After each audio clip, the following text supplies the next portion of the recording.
والے مانے تب بھی رسول، نہ مانے تب بھی رسول. اگر دنیا کا بنایا ہوا ہوتا ہے گھبرا جاتا ہے. اگر دنیا والے مانیں گے نہیں تو ہم حاکم اور خلیفہ رہ نہیں سکتے. لہذا رسول اسلام نے اپنا بھی تعارف کرایا اس میں حدیث قصہ میں، اور اپنے اہل بیت کا بھی تعارف کروایا. صلی اللہ علیہ محمد وآل محمد.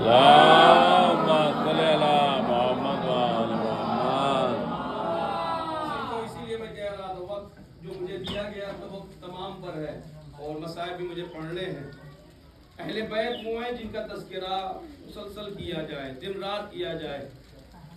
تذکرہ کرنے والے کا کام یہی ہے کہ وہ تذکرہ کرتا رہے گا، لیکن اہل بیت کے فضائل وہ ہیں جو کبھی ختم ہونے والے نہیں.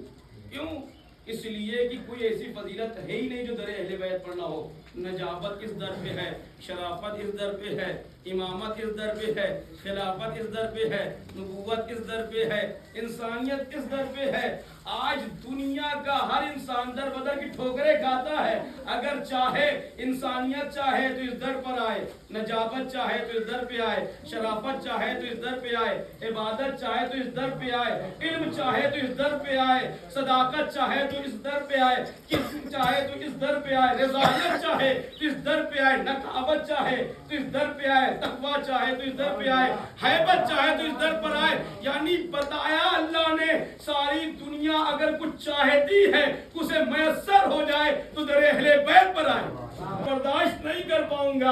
ایک مرتبہ حسین کہتے ہیں 18 برس کا کڑیل جوان ہوگا، اپنے ہاتھوں سے میں نیزے کا پھل نکالوں گا. تم سمجھتے ہو یہ اکبر مجھے اللہ نے دیا یہ امتحان ہے، یہ آزمائش ہے جو حسین کربلا کی راہ میں دے گا. ارباب اعزا، آپ نے ابھی عید قربان منائی ہے نا عزیزوں. جب جناب ابراہیم جناب اسماعیل کو منی میں لے کر گئے، شیطان نے آگے کہا تھا ہاجرہ تمہارا شوہر ابراہیم اسماعیل کو ذبح کرنے کے لیے گیا.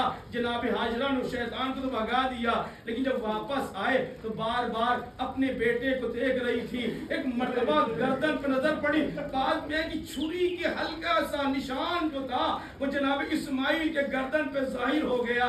عزیزوں جناب اسماعیل کا جب گلا دیکھا، ایک مرتبہ جناب ہاجرہ کہتی ہے اے وہ میرے والی و وارث اس کے گردن پہ نشان کیسا ہے؟ پورا ماجرا سنا دیا جناب ابراہیم نے. ایک مرتبہ جناب ہاجرہ کہتی ہے آپ میرے بیٹے کو ذبح کر رہے تھے، اگر خنجر چل گیا ہوتا اور میرا بیٹا دنیا سے چلا جاتا تو میں کیا کرتی؟ عزیزوں ایک مرتبہ جناب ہاجرہ تڑپ کے رہ گئی، بار بار یہ جملہ کہتی تھی اگر یہ خنجر چل گیا ہوتا، میرا اسماعیل ذبح ہو گیا ہوتا. عزیزوں کہتے ہیں کہ اسی مرض میں مبتلا ہو گئی، 3 دن سے زیادہ زندہ نہیں رہ سکی. کیوں؟ کیونکہ اسماعیل کی محبت ماں کے دل میں اتنی تھی، اپنے اسماعیل کو کھو دینے کا خوف اتنا دل میں بیٹھ گیا تھا. بس اتنا کہتی تھی اگر خنجر چل جاتا تو کیا ہوتا؟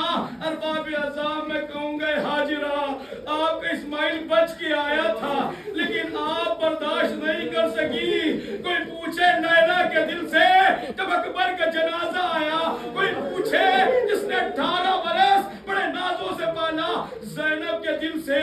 عزیزو اسی لیے جب کوفہ و شام کی منزل پر ایک خاتون جو عیسائی مذہب سے تعلق رکھتی تھی، اس نے جب اکبر کے چہرے کی طرف نظر کی، سر پر نظر پڑی، ایک مرتبہ کہتی ہے اے کاش اس کے مرنے سے پہلے اس کی ماں مر گئی ہو. لیلا نے زینب کی طرف دیکھا، زینب نے لیلا کی طرف دیکھا، سید سجاد نے دونوں کی طرف دیکھا. اس کے بعد اس خاتون کو دیکھ کے کہتے ہیں ایسا نہ کہو، اس کو پالنے والی زینب بھی زندہ ہے، اس کو اس دنیا میں لانے والی لیلا بھی زندہ ہے، لیکن صبر ہے. کوفہ و شام کی منزل میں میری پھوپھی زندہ ہے، میری ماں لیلا زندہ ہے.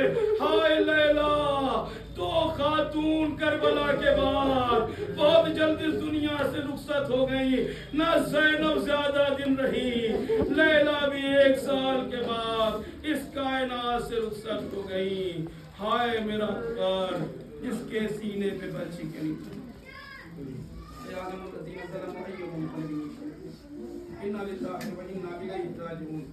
رضا میں قضائی و تسلیم علیہ امر پروردگار تجھے محمد و آل محمد علیہ السلام کا واسطہ ہماری اس مختصر سے عبادت قبول فرما. خدایا تجھے محمد و آل محمد علیہ السلام کا واسطہ جو افراد پریشان حال کی پریشانیوں کو دور فرما، جہاں جہاں بھی عزادار کی جان مال عزت آبرو ناموس کی حفاظت فرما، ہمیں بہتر سے بہتر عزاداری کرنے کی توفیق عنایت فرما، دشمن عزا کنی اس کو نابود فرما، خدایا ہمارے زمانے کے امام کے ظہور میں تعجیل عطا فرما۔